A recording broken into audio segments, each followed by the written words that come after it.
We are the twins. I'm Catherine. And I'm Daniela. It's all about spiritual miracles, our podcast. And we have a very nice upcoming episode. We hope you like it and you enjoy. And give it a thumb up for us or subscribe for more. We would love you to be on the show as well if you have any spiritual miracles. Bye. Bye.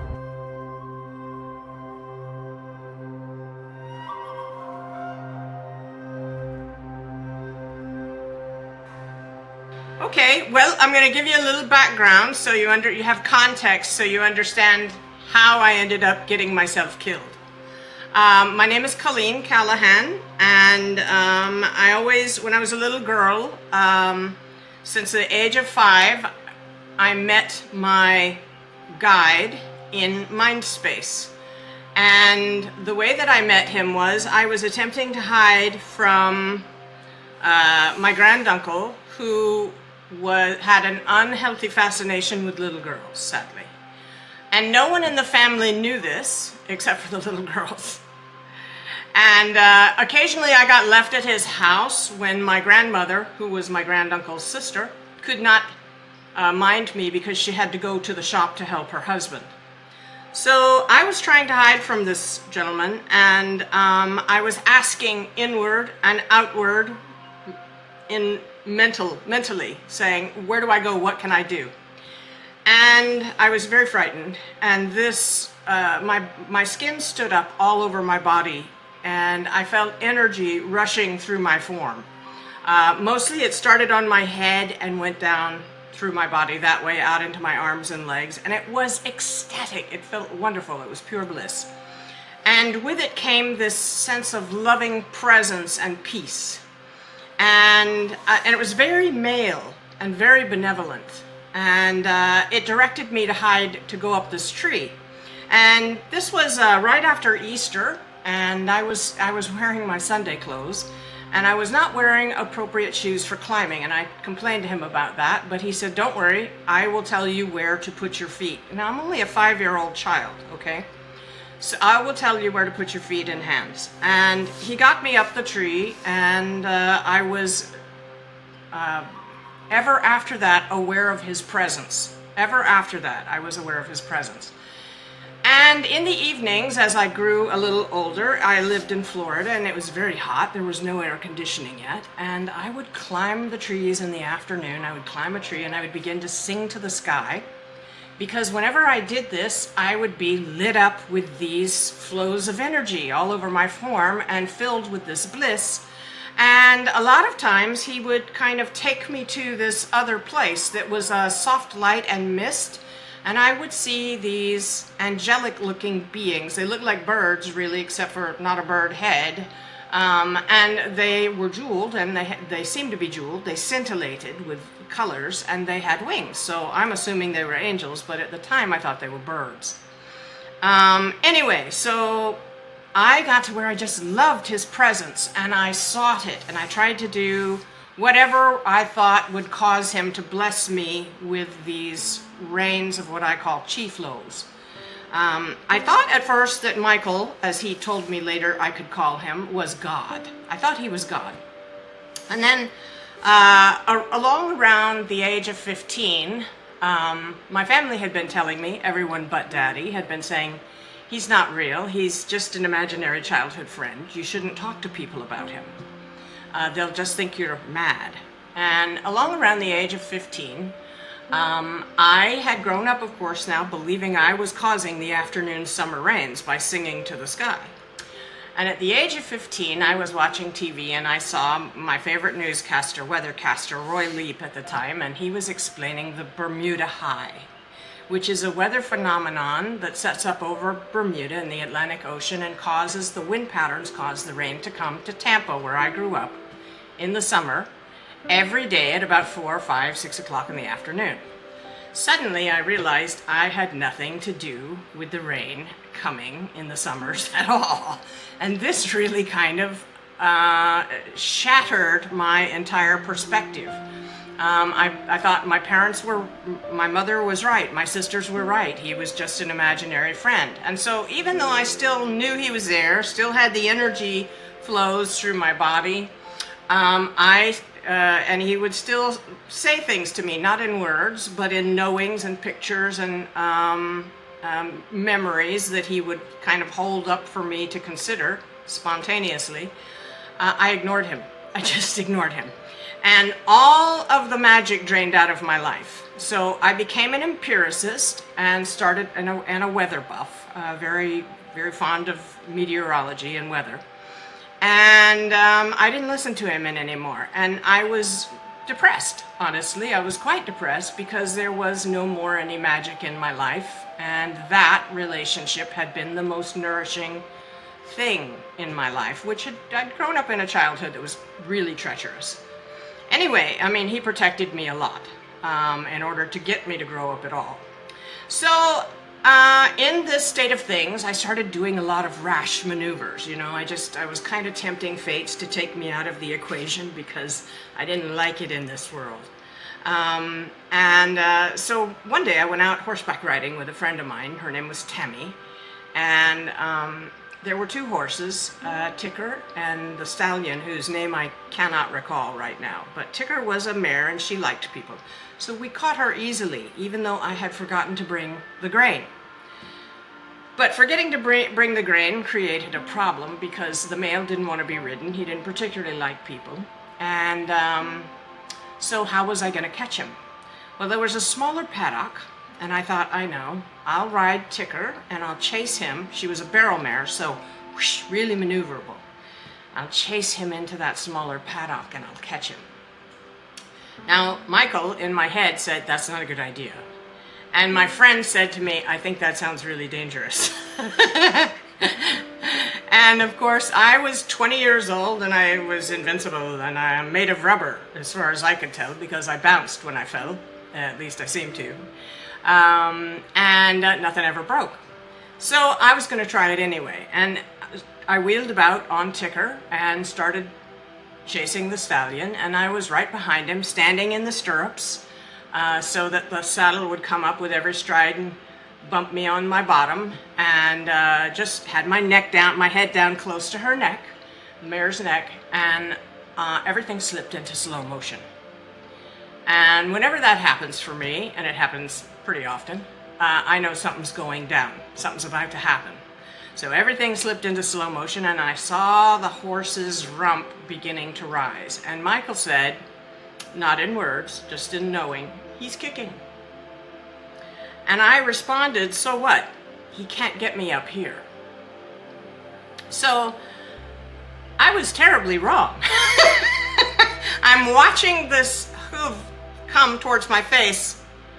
My head is on the right side of the horse's neck, and I'm seeing this back right hoof of the stallion in front of me coming towards me, and all of a sudden, whoosh, I roll off to my left, and I don't really know what's happening. I used to leave my body all the time as a child, spontaneously, and hadn't done it in a few years, and I was wondering what the heck was happening, because when I used to leave my body all the time, I thought something was wrong with me, so I kind of suppressed the ability, right? So all these years later, I'm 20 years old, and suddenly, whoosh, I'm flying to the left. I get about 100, maybe 120, 125 feet away, and I turn around and I look back, and I'm watching this scene unfold in very slow motion as the horse kicks the body here. A glancing blow knocks out the form. I'm not even in it, and yet it gets knocked out. The head snapped back, and the arms let go, and the body fell over backwards and landed on the rump of the mare, and the mare was still running, and the body flopped on the rump about 3 times, and I was thinking, I hope her feet don't get stuck in the stirrups or she'll get dragged, as though it were someone else. I was absolutely unconcerned, except for this who seemed to be another person. Didn't want it to go badly for them. And the foot didn't get stuck, and down she landed on her head and her neck and right shoulder, and then the hips hit the ground, and then the legs hit the ground with what I like to call a dispiriting thud. And I saw the dust fly up, and suddenly, I mean, it's in slow motion, but it was like, woo. And suddenly I was in a lustrous, Vast. And it felt like velvet. And it looked like it had a sheen like the sheen of gasoline and sunlight on water. And I felt perfect. I mean, I felt absolutely perfect the way God had made me perfect, with all of Earth's identifications fallen away, all of Earth's imperatives fallen away. What was left was perfection. And I said, I'm perfect. I'm perfect. Nothing can ever hurt me again. And then suddenly I knew Michael was there because he spoke to me. He said, well, nothing could have hurt you to begin with. You're an eternal being. Now, this was happening not with words. Again, instant transference. So in the instant that he began to convey that to me, I recognized him. I recognized him by his energetic signature. And it felt to me like tasting. If you wanna use a human 3D sensory modality, recognizing him felt like tasting him. And I realized all my life I had co-experienced other person's emotions and more or less tasted whether or not they were genuine or if the person was putting on, right? So I tasted him, essentially. I recognized him through his field. And there was an instant of me going, you! Of course! And it was like I recognized him across many, many lives that we have lived together. He's always been with me. You can't be apart from what you're a part of. So I said to him, even though I tasted the truth of what he said, nothing could hurt you to begin with. You're an eternal being. And I tasted that and I said, that being true, and I can taste that it is, why was it all so scary? And he said, well, it was scary because you believed you could suffer loss and die. But the experience had to be intensified with those fears in order to get you to do what you went there to do and to learn what you went there to learn. And I said, I don't remember what that is. Can you remind me? And he said, you went to summon your will. And he was quite specific about those terms. Even though he wasn't speaking, he was transferring thoughts. Summon your will. And I said, you mean I went through all that suffering just to realize what I wanted? And he said, no, you misunderstand what I mean by the will. I have to show you. So suddenly I'm an 18-month-old child. I'm laying on the floor screaming and crying and carrying on. I'm laying on my back. And my mother's standing over me. And I'm watching this while I'm being that 18-month-old child. I'm watching it at the same time. I'm also watching it from Mom's point of view. And I know she's a little disappointed because she saved, because we were a poor family, she saved up money to get those shoes for me to protect my feet because the yards were full of stickers everywhere, sand spurs. And she was feeling sad that what should have been a joyous thing, an accomplishment on her part, I was having such an adverse reaction to.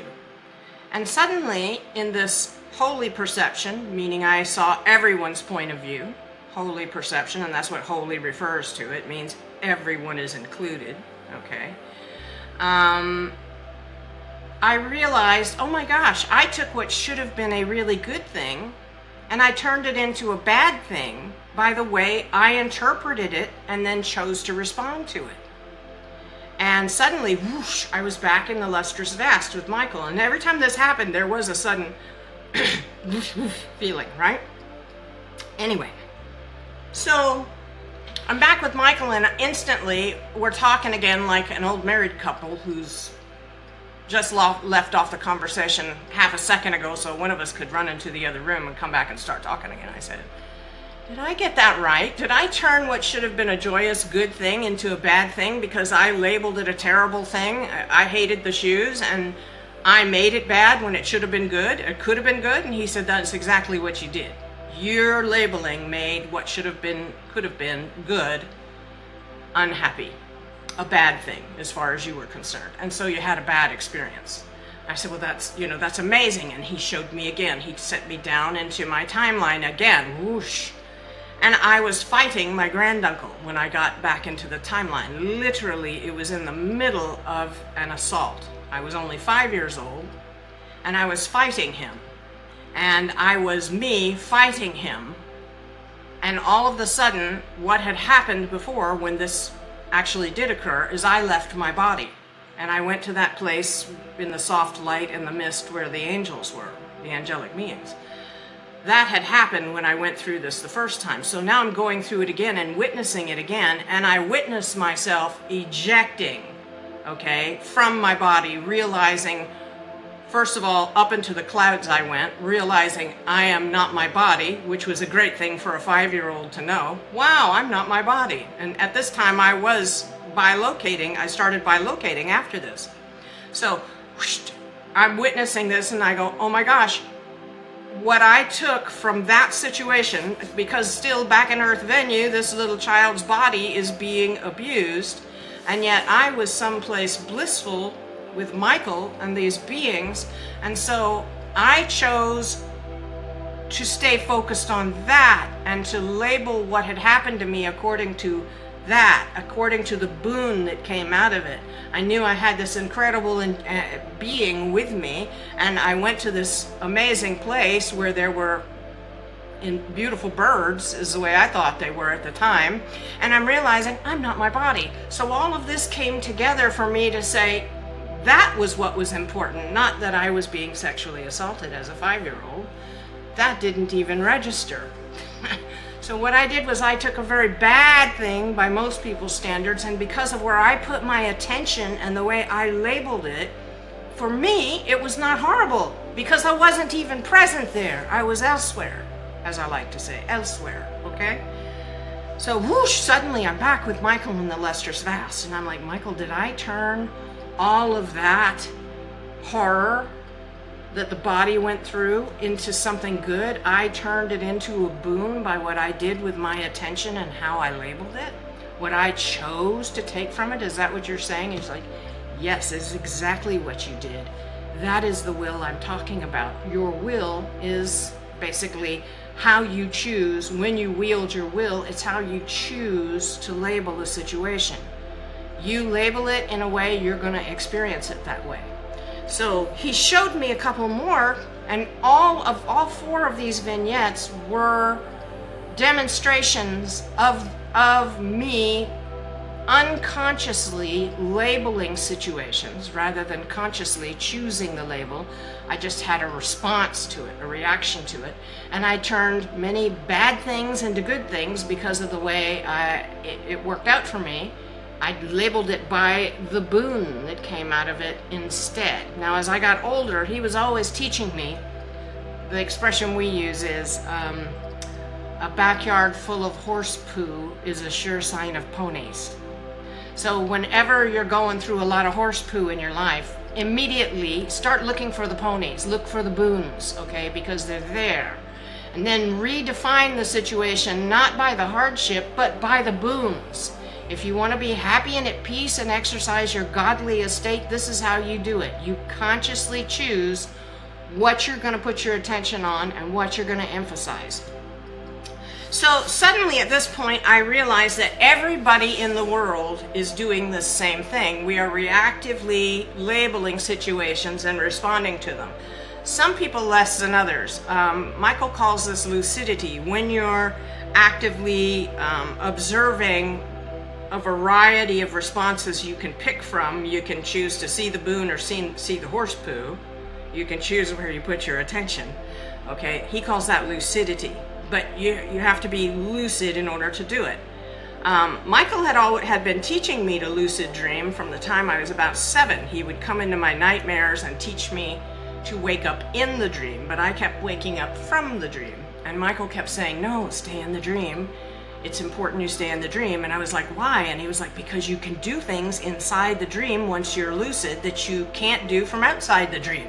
You need to stay in the dream. Only a lucid dreamer can change the dream. Okay, I didn't understand why this was important at the time as a child, but years later I've had this NDE. And I realize at this point, everybody's doing this because they're not lucid in the dream of the world. And the world is a dream. The world is a dream, okay?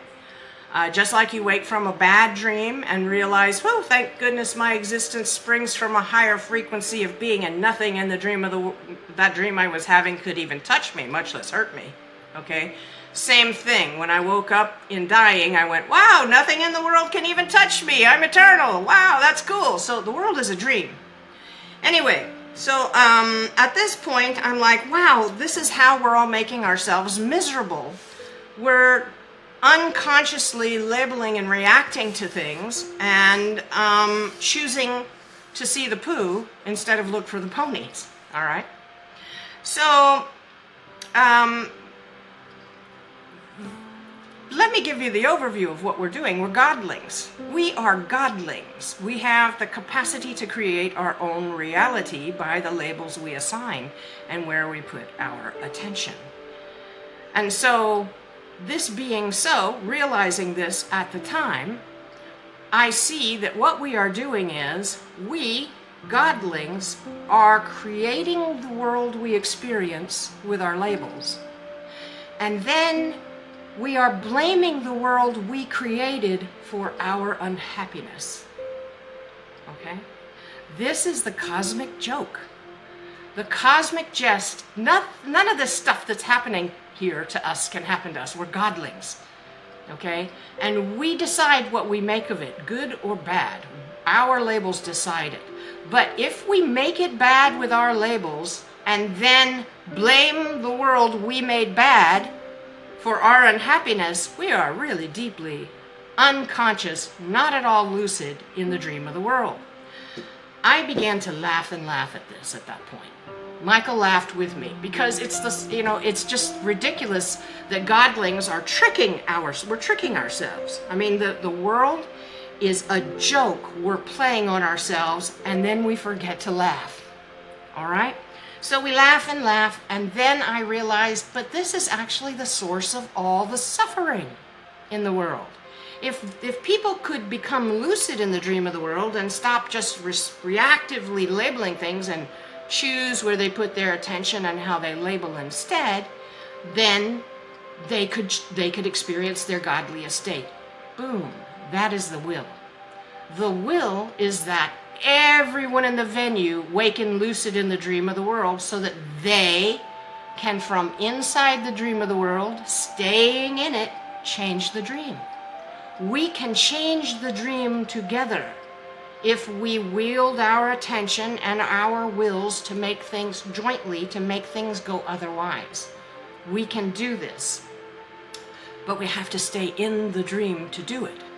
Only the lucid dreamer can change the dream. And this is when I realized, oh my God, this is why all these years he's been saying, stay in the dream. Stay in the dream. Don't just leave it entirely. Stay in it, because you have to be in it to change it.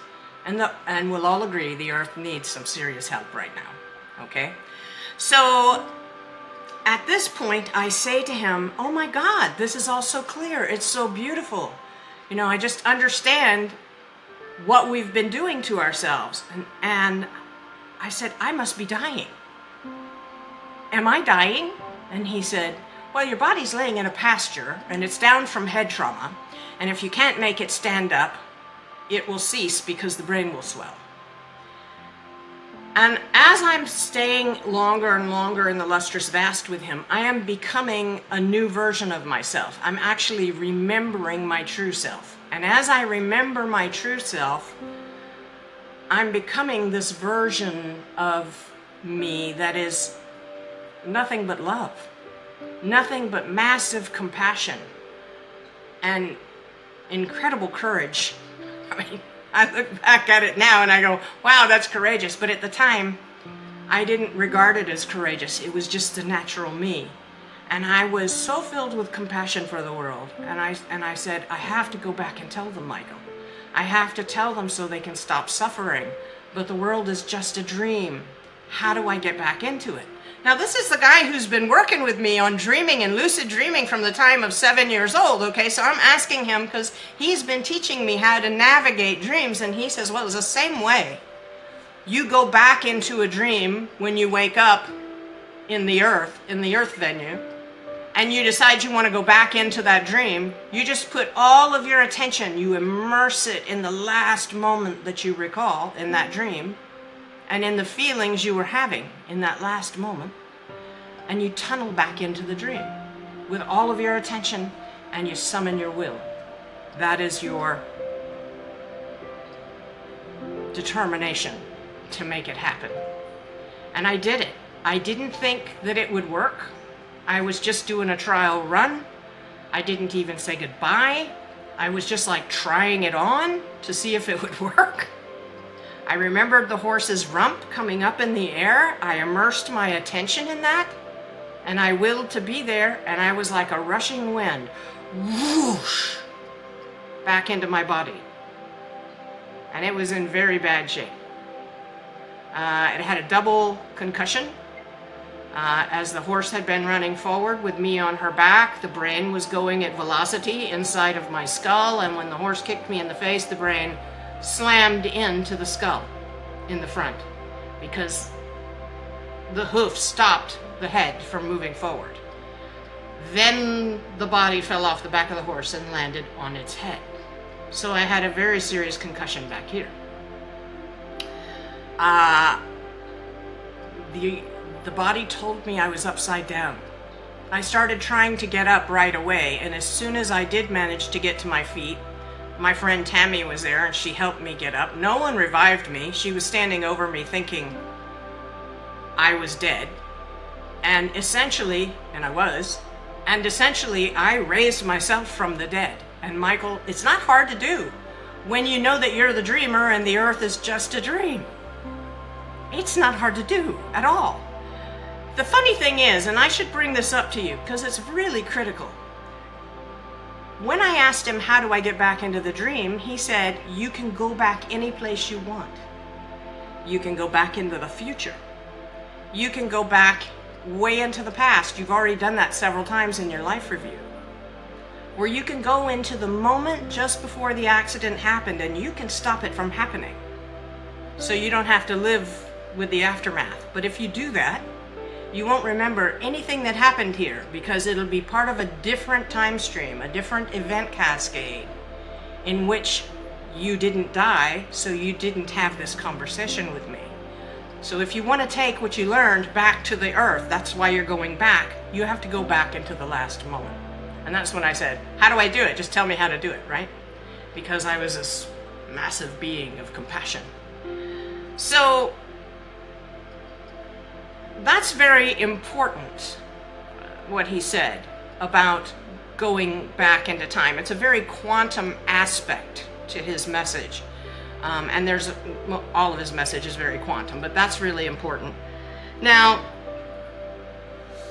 I did not recover my ability to learn new things for 18 months. I had to drop out of college. I could barely walk.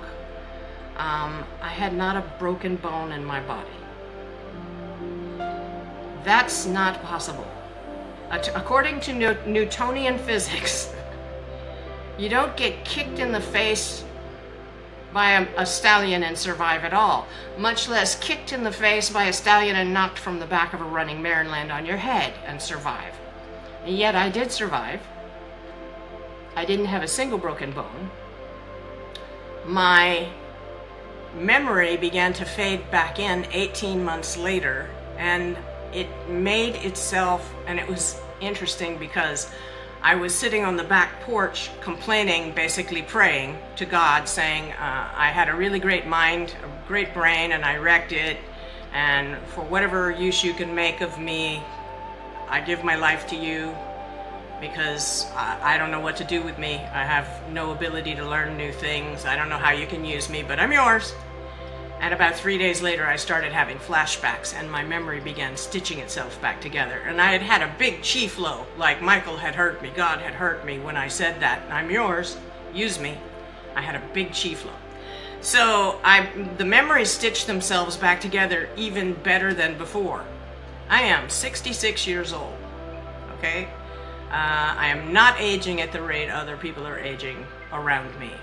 I am not declining mentally at all. I have amazing resilience. physically and emotionally. I've been hit by 3 hurricanes in 13 months, and I just keep rebuilding. So all of this comes out of a knowing of what I am, not who I am, but what I am, from making that trip to the Lustrous Vast. Now, when I married my first husband, Michael said, you shouldn't marry him, he's a nice man, but you came here to do some things, and I swore to you I would make sure you did them, and he's not going to be helpful to you getting them done. So you shouldn't really marry him because it's kind of a sidetrack. And I said to Michael, leave me be. I thought I'd never say that to him again, but I did. I said, psst, don't want to hear it, okay? So for 6 years, he was essentially silent. And then in 1995, I came 6 years after I married my first husband. I came home from final exams. I'd been awake for 3 days cramming, and Michael said, go into the word processor and boot it up. And I said, not a chance. I'm sitting on the couch drinking a beer. I'm going to drink this beer. I'm going to go take a shower and get a nap. I've been awake 3 days. And all of a sudden, my tailbone thumped. Boom, boom, boom. And I was like, what? That's a really weird feeling. And my body just spangled all over with chi. And Michael said, a little more insistently, go sit in front of the word processor. Boot it up. And I said, no way. I've been writing reports all month. I'm tired. I'm not doing it. My wrists hurt. I'm going to drink the beer, have a bath, go to sleep. All of a sudden, the tailbone thumped again 3 times, and this wave of energy gushed up my spine, like that, in a spiral. It came in into the top, into my skull, bounced off the inside of my skull, and went back down into my tailbone, thumped again there 3 times, and then ran back up, bounced off my skull, and then ran back down. Did it 3 times in a row. Woo, woo, woo, woo. I didn't know it then, but he was awakening my Kundalini, right? And then he says to me, and this is the first time he ever spoke to me in words, go in and boot up the word processor, Cailin. I have a story to tell you. I promise it'll be a great adventure. And I did as he directed, because you do. When your guide speaks to you, you want to oblige them, you want to do. And I began hearing a stream of words going through my head, and I just began typing them. And thus were born the first 3 books of the Vampire Grail Affairs, which is literary erotic fantasy that teaches all of the lessons that I've learned from Michael over the years in the course of the characters' maturation as they mature and discover things. They learn to wield their wills, focus their attention, etc., choose their self-talk. And they do a lot of astral travel and cross-planetary travel across planets through the astral, teleporting. And it teaches also all the principles you'll find in our nonfiction book, which is Rise in Lucidity and Master Anxiety. And it teaches them in a story form rather than in just a nonfiction giving you the information form. Some people are not going to read a self-help book, and so we wrote it into a story that will attract them for, it's just a great story and it's very sexy and it has vampires and those are popular, right? So we put it all in that format for people who won't read self-help. And we write self-help books for people who will read them and love them. So those are all available at our website, crackedpotpublishing.com. And I have a YouTube channel where you can come to get free information on more on Michael's message of what he calls the liberating perspective and how to attain and grow your lucidity in the dream of the world so you can help change the dream. And that is at our YouTube channel, which is www.youtube.com/@Imagifestor1. And Imagifesting is a technique Michael taught me and that I'm teaching you all or making available for you to learn as an alternative to worry. And it allows you to retune your energetic field by choosing where you put your attention, choosing your self-talk, so that you begin to have a feeling change that affects the outcome that you want. Because Your self-talk causes your emotions change your chemistry, your body chemistry changes your electromagnetic field. And your electromagnetic field is more or less a key that can be tuned, that opens the doors to various event cascades, time streams, so that you can move into them. And you, when you're lucid in the dream of the world, have the power to pick which event cascade. You can choose the dream. You can change the dream by changing your self-talk. So there's a lot of miracles involved in this. And all these years later, I had remained quiet because I was studying to be a scientist, and I didn't want to wreck a career in science by telling people about my constant companion. But in 2020 and 2021, I went through Lexapro withdrawals, which were a personal purgatory. And I had to stay constantly present and lucid. Took 9 months to get over the worst of it. And in practicing that lucidity to keep from killing myself, because my body kept urging me to make it stop, make it stop, make it stop, in the body, right? It's very physically uncomfortable. And I wasn't ready to die, so I had to continue watching, being lucid and changing, putting my mind on tasks that were actually helpful instead of letting it run amok in its chemical derangement from the withdrawals, right? So that is the story. That is what has happened to me, and now that's what I do. I write books to spread Michael's liberating perspective so that people can learn to be lucid and change the dream of the world.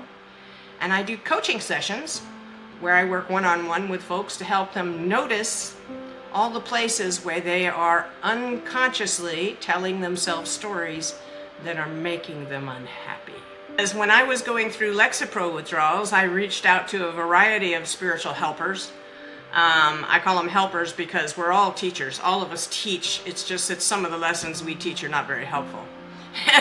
And I reached out to a variety of spiritual helpers and asked for help, and basically they, recommended their books and their workshops, which were all way too expensive for me to ever afford. So I had to do it on my own, and I don't want to leave people in that position that I was in of having to do it on your own. A little bit of guidance can go a long way to getting people lucid so they're not suffering much more quickly. So yeah. And everybody in my family, practically my sister and my brother-in-law and some descendants remain from my little sister, but everybody's on the other side, and I miss them. I grieve, just don't grieve very long. I don't grieve very long because I know where they are, and I'm just being selfish and wishing that they were still with me when I know they're in bliss and they're having a grand time. Yeah, and I'm only going to be separated from them a short while in the grander scheme of things, and so I choose to transform my grief into tribute. I live in ways that I hope will make them proud and happy, so that when I want to see them again and have them smile and say, you did good, kid. Bye-bye for now. We thought it was a very interesting episode, and you can always see more. And hit the subscribe button for more amazing videos. Thank you so much for watching. Thank you. Bye. Bye.